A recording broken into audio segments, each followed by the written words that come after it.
May I come in, sir? Good afternoon, sir. Good afternoon. Thank you, sir.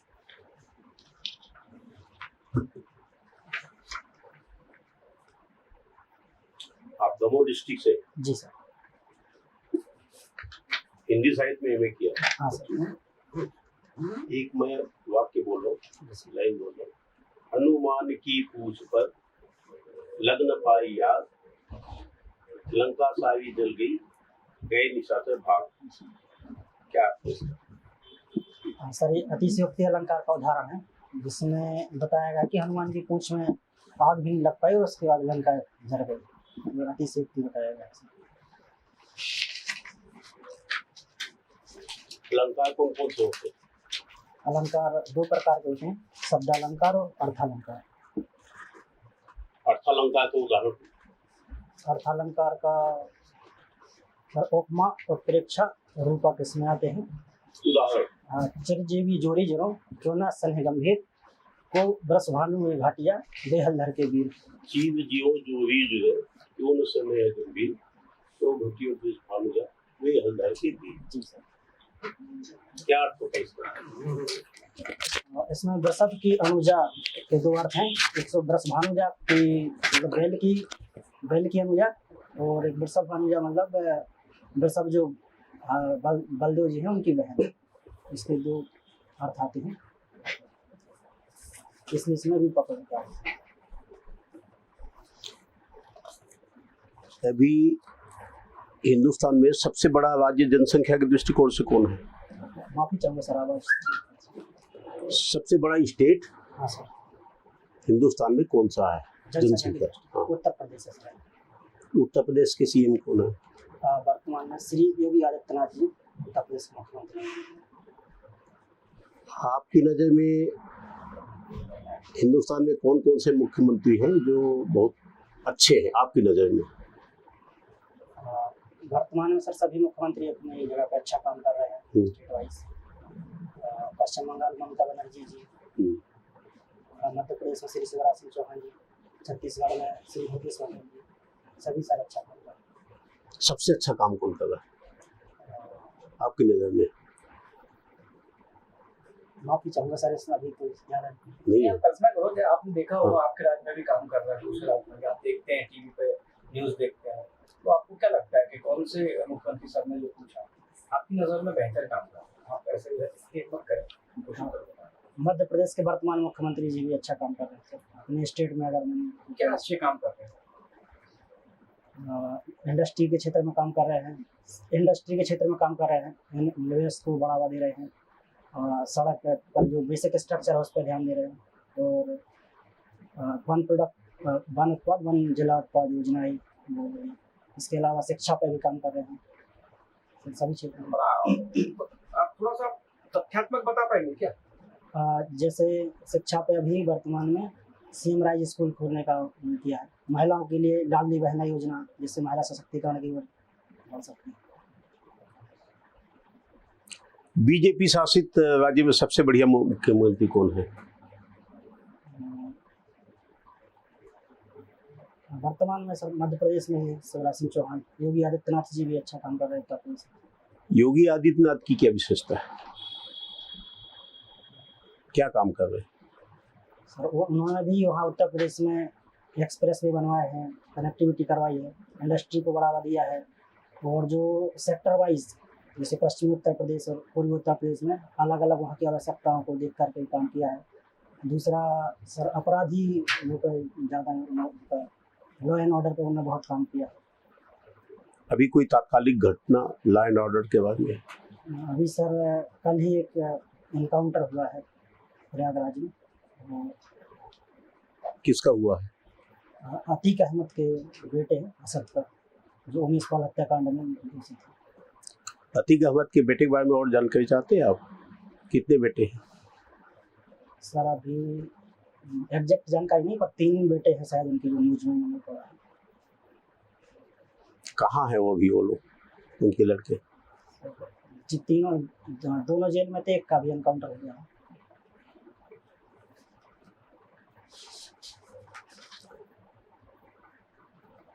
Uttar Pradesh के में जो है भी आपका, जैसे आपने बताया इन्वेस्टमेंट मध्य प्रदेश में अच्छा हो रहा है, जी सर।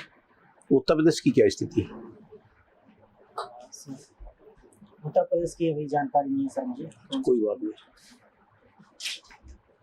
इन्वेस्टर के लिए एक स्टेट में क्या चाहिए जिसमें अधिक से अधिक इन्वेस्टर आए आपकी राय में? एक तो सर जो क्लियरेंस होता है कि यहाँ अनुमति चाहिए पड़ती है इन्वेस्ट के लिए, वो सरल हो, जैसे कि सिंगल विंडो सिस्टम लाया है ताकि वो आराम से वहाँ की लॉ एंड ऑर्डर अच्छा हो। तीसरा वहाँ पर कनेक्टिविटी हो ताकि जो उनके उत्पाद बने और जो भी कंपनी स्थापित करें। कनेक्टिविटी का क्या आशय होता है? कनेक्टिविटी सर एक जो जहाँ से उनका सामान बनेगा या कंपनी स्थापित होगी वहाँ से उनके उत्पाद उनके मार्केट तक पहुँच सकें। कैसे पहुँचेगा? सर एक तो सड़क परिवहन से, रेल परिवहन, और दूसरा अगर वायु परिवहन भी है तो उनको आने जाने के लिए कम समय लगेगा। और कोई साधन होता है परिवहन का तीनों को छोड़ के? एक जल परिवहन है जो कि सर मध्य प्रदेश एक लैंड लॉक्ड कंट्री है, तो यहाँ पर जल परिवहन वाली स्थिति है।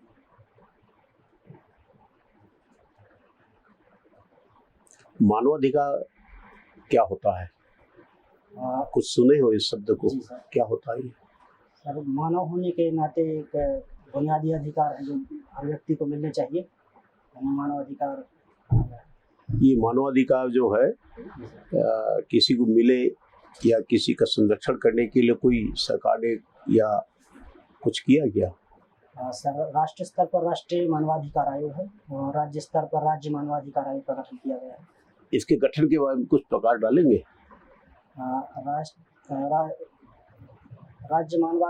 राष्ट्रीय मानवाधिकार अधिनियम 1993 के दौरान इसका गठन किया गया है। धारा 21 के तहत राज्य मानवाधिकार आयोग और धारा 3 के तहत राष्ट्रीय मानवाधिकार आयोग। इसमें अध्यक्ष सहित सभी सदस्यों की संख्या आदमी आई है। अध्यक्ष कौन होते हैं राष्ट्रीय में? अध्यक्ष होते हैं सेवारत और सेवानिवृत्त दोनों न्यायाधीश। वर्तमान में संशोधन के तहत सेवानिवृत्ति और सेवा। कौन से न्यायाधीश? न्यायाधीश तो बहुत होते हैं। सुप्रीम कोर्ट के न्यायाधीश। कहाँ होते हैं? सॉरी सर, कहाँ होते हैं? सुप्रीम कोर्ट वाले स्टेट में होते हैं, राष्ट्र में होते हैं? राष्ट्रीय मानवाधिकार आयोग। और स्टेट में?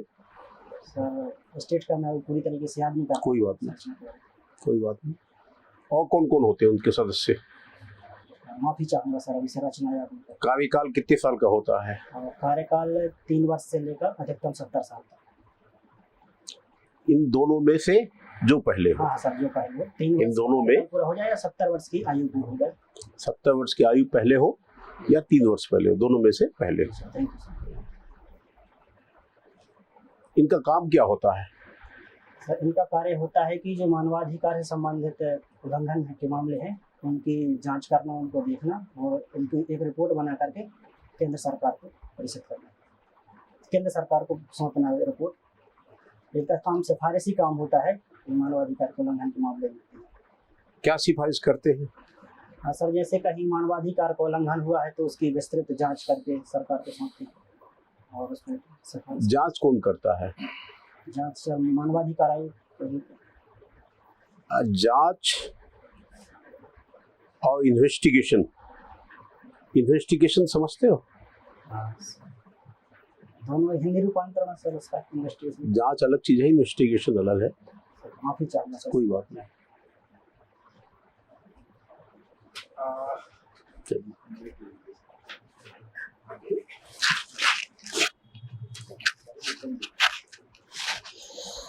आपने JRF क्लियर किया हुआ है? जी सर। किस सब्जेक्ट से किया है? हिंदी साहित्य से किया। आपने DU से हिंदी किसी कॉलेज से में किया था? रामजस महाविद्यालय। रामजस से। कब हुआ है आपका JRF क्लियर? JRF मेरा नवंबर 2022 में अभी हुआ है। तो अब इसका PhD करेंगे? PhD का सर अभी पूरी सोचा था, अभी टॉपिक डिसाइड नहीं हुआ? टॉपिक अभी डिसाइड नहीं किया। तो अभी आजकल कितनी स्कॉलरशिप मिलती है JRF में? JRF में 34-35 हजार रुपये स्कॉलरशिप। 34-35 हजार हो गई है। Very good. आपने हॉबी अपनी लिखी उपन्यास पढ़ना। जी सर। किस तरह के उपन्यास पढ़ते हैं आप? सर सामाजिक यथार्थ। नहीं, अभी वर्तमान में पिछले कुछ समय में आपने कोई उपन्यास पढ़े हैं? मैंने सर ज्ञान चतुर्वेदी जी का स्वांग उपन्यास पढ़ा है। इसके पहले चित्रा मधुकर जी का नाला पोस्ट बॉक्स नंबर 203 नाला सुपारा पड़ा। वर्तमान में आज हिंदी में जो उपन्यास लिख रहे हैं लोग, तो कौन से हिंदी उपन्यासकार आपको ठीक लगते हैं, जिनको आपने पढ़ा है और आपको लगता है कि हाँ ये अच्छे लिख रहे हैं? अभी तो जैसे सर मैंने ज्ञान चतुर्वेदी जी को भी पढ़ा है, बहुत अच्छा लिख रहे हैं। चित्रा मुदगल जी भी लिख रहे हैं, और भी उपन्यासकार है जैसे निरुपम नड़ाल भी अच्छा। निरुपम का कौन सा उपन्यास पढ़ा है? अभी मैंने यार जादूगर पढ़ा था। और उसमें और कौन कौन से उपन्यास इसके लिखे हैं? पहले डार्क हॉर्स पढ़ा था। डार्क हॉर्स किस विषय पर है? डार्क हॉर्स की पृष्ठभूमि सर जो मुखर्जी नगर में जा करके सिविल सर्विस की तैयारी करते सिविल सर्विसेज की तैयारी पर और भी कोई उपन्यास पढ़े हैं या सुने हैं? 12th फेल पढ़ा है सर अनुराग पाठक जी का। अनुराग पाठक से मिले हैं कभी? चलिए कोई बात नहीं। आप क्या है 12th फेल की कहानी क्या है? सर 12th फेल की कहानी है सर कि जो उसके पात्र हैं श्रद्धा और जो DIG साहब हैं मनोज कुमार शर्मा जी, उनकी कहानी को लिखा गया है, उनकी तैयारी के बारे में और उसके बाद कैसे। एमए में आपका क्या विषय थे, मतलब पेपर कौन कौन से थे एमए में हिंदी में? एमए में सर फर्स्ट सेमेस्टर में पूरा हिंदी साहित्य का इतिहास था। हाँ। उसके बाद आदिकालीन साहित्य। आपको सबसे अच्छा कवि कौन सा लगता है? मुझे सर भक्ति काल में कबीरदास जी और गोस्वामी तुलसीदास जी अच्छे लगते हैं। उसके बाद रीति छायावाद में जयशंकर प्रसाद जी, सूर्यकांत त्रिपाठी। निराला की कौन सी कविता आपको अच्छी लगती है? राम की शक्ति पूजा। राम की शक्ति पूजा की कुछ लाइनें सुना सकते हैं? वह एक और चलिए मैं आपको राम की शक्ति पूजा पर कुछ पूछता हूँ, आप उसका अर्थ बताना। जी सर। रवि हुआ अस्त ज्योति के पत्र पर लिखा अमर, रह गया राम रावण का अपराजय समर।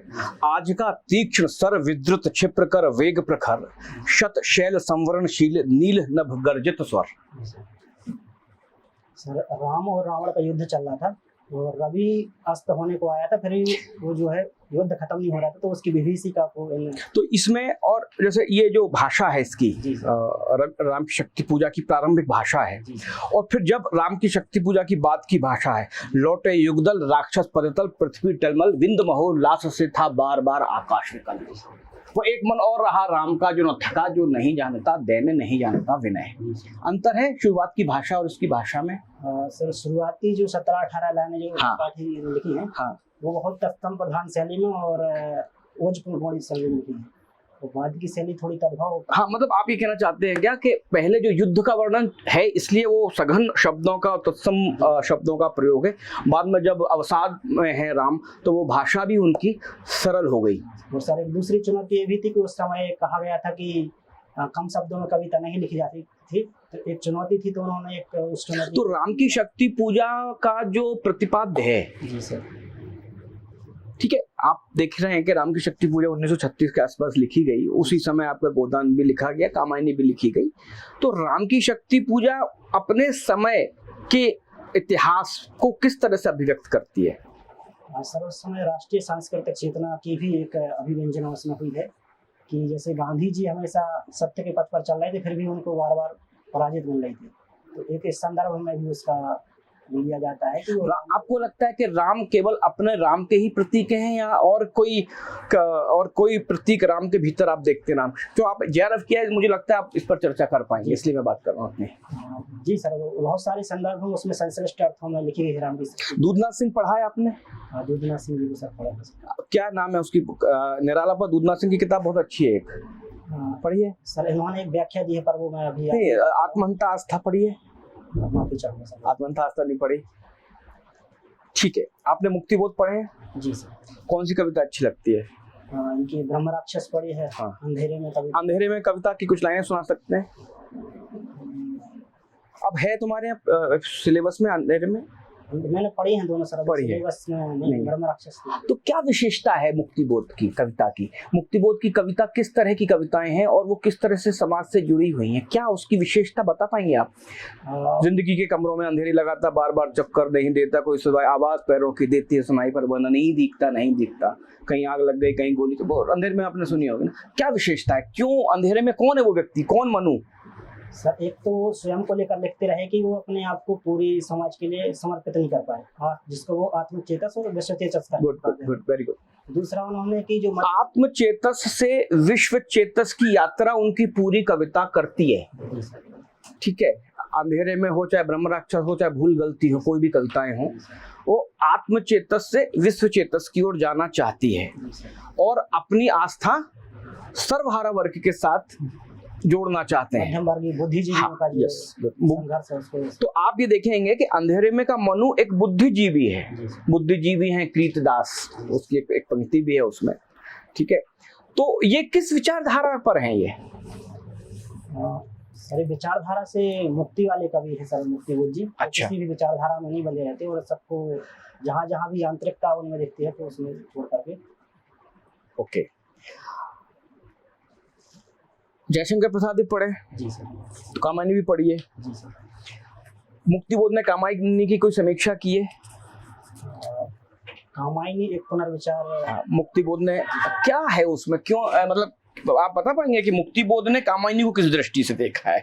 सर हम पूरी तरीके से आदमी कर पा रहे, लेकिन श्रद्धा मनु और कड़ा को एक अलग उससे बुद्धिवाद के प्रति। हाँ, मतलब सामंतवादी संस्कृति मनु की इस तरह से उन्होंने कहा कि भाई, तो मुक्तिबोध ने कामायनी को अलग दृष्टि से देखा है। तो कामायनी पर आप कुछ सुना पाएंगे? कोई पंक्तियां याद है कामायनी की? कामायनी का सर, औरों को हंसते देखो मनु और हंसो और सुख पाओ, हंसो और सुख पाओ। सर इसकी सबको सुखी बनाओ, है ना। विश्वदेव सविता या पूछा कौन, मरुत्तम सल्पमान, वरुण आदि सब भून रहे, किसके शासन में अवमान। चलिए पहला बार दे दो। हाँ सर 19 का भी मेरा कॉल था कर लीजिए। तो 19 का भी होगा क्या तुम्हारा? और अभी ये किसकी तैयारी है? 20 वाले की तैयारी। 19 का कब इंटरव्यू? ओके, हाँ चलो। मध्य प्रदेश में एरण वो बहुत प्रसिद्ध है। एरण कहाँ पे है? एरण सागर जिले में स्थित है और यहाँ पर सती प्रथा का पहला अभिलेख मिला था। सती प्रथा। और किस नदी के तट पर है? बस ठीक है, माफी चाहूंगा सर नदी के बारे में। अच्छा ओके। एरण में कौन सी संस्कृति मिली है? एरण में सर मैं गेस कर सकता हूँ? हाँ जी, हाँ गेस करिए। हाँ ताम्रपाषाण संस्कृति, वेरी गुड। एक और बड़ा फेमस प्लेस है मध्य प्रदेश में, आवरा, है ना। ये किस जिले में है? सर मंदसौर में एक और है जगह जहाँ पे ताम्रपाषाण संस्कृति पाई गई है, उसका क्या नाम है? सर माफी चाहूंगा सर। दो प्लेस है, एक इंद्रगढ़ है और दूसरा आवरा है। ये दोनों जो है वहाँ पे ताम्रपाषाण संस्कृति के रूप में जानी जाती है। मध्य प्रदेश में जो वर्षा होती है ना, वो कैसी वर्षा है? सर मध्य प्रदेश में औसत वर्षा और टेंडेंसी क्या है इसकी? औसत वर्षा तो चल ठीक है, इसकी टेंडेंसी क्या रहती है? और जो वर्षा होती है स्पेसिफिक किस महीने में होती है? मानसून की किस धारा से सबसे ज्यादा होती है, किस शाखा से होती है? मानसून की जो पश्चिम बंगाल वाली शाखा है उससे वर्षा ज़्यादा होती है। जो दक्षिण पश्चिम मानसून है उससे ज़्यादा वर्षा होती है और पूर्वी मध्य प्रदेश से पश्चिम की ओर जाकर वर्षा कम होती जाती है। बघेलखंड में सबसे ज़्यादा। ऐसा क्यों है कि बघेलखंड और पूरा आपका बालाघाट छिंदवाड़ा वाला जो रीजन है, ये पूरा पूर्वी क्षेत्र सबसे ज्यादा वर्षा प्राप्त करता है? सर यहाँ एक तो वन क्षेत्र है जिसके कारण से जो दक्षिण पश्चिम मानसून शाखा है हर करके वर्षा करती है और यहाँ दोनों शाखाएं अरब सागर और पश्चिम की शाखा। एक और कोई ऐसा टोपोग्राफी है जिसके कारण यहाँ पे सबसे ज्यादा वर्षा होती है? क्योंकि देखिए मूवमेंट तो ज्यादा होता नहीं है ना, लेकिन जहाँ बालाघाट में मंडला में है ना इतनी वर्षा करता है, इसके पीछे जैसे ही हम लोग दमोह तक पहुँचते वर्षा घट के 75 से 100 सेंटीमीटर तक होने लगती है ना। कारण क्या है? पचमढ़ी में कितनी वर्षा होती है? पचमढ़ी में सर ऊंचाई के कारण। क्यों ऊंचाई है वहाँ पे? धूलगढ़ की चोटी है वहाँ पर। और किस पर्वत पे स्थित है? महादेव पर्वत श्रेणी पर। महादेव किसका अंग है?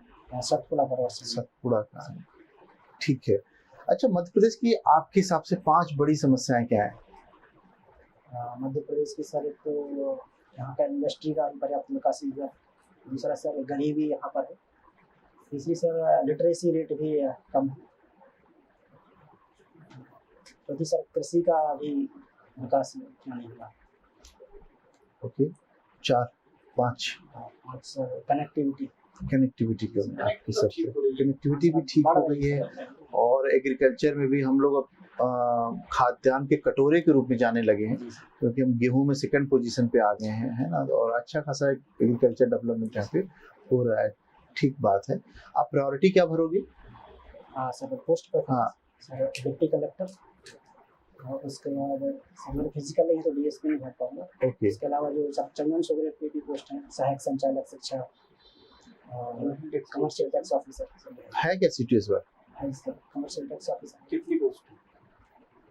काफी जब सर उन्होंने पोस्ट पर पूरा देखा नहीं, सिटी चंदन सेक्रेटरी एससी एसटी कुछ है, जनरल तो है ही नहीं। ओबीसी है ना, ओबीसी नहीं थी सीट तो नहीं थी ओबीसी की, ठीक है ओबीसी सीटी की कमर्शियल टैक्स ऑफिसर शायद नहीं है। नहीं है, नहीं है। और डिप्टी कलेक्टर है, आपके लिए एक ही पोस्ट है, ठीक है। अच्छा, राम मनोहर लोहिया का नाम सुना है? जी सर। इन्होंने एक सप्त क्रांति दी थी, हाँ सर। क्या था ये?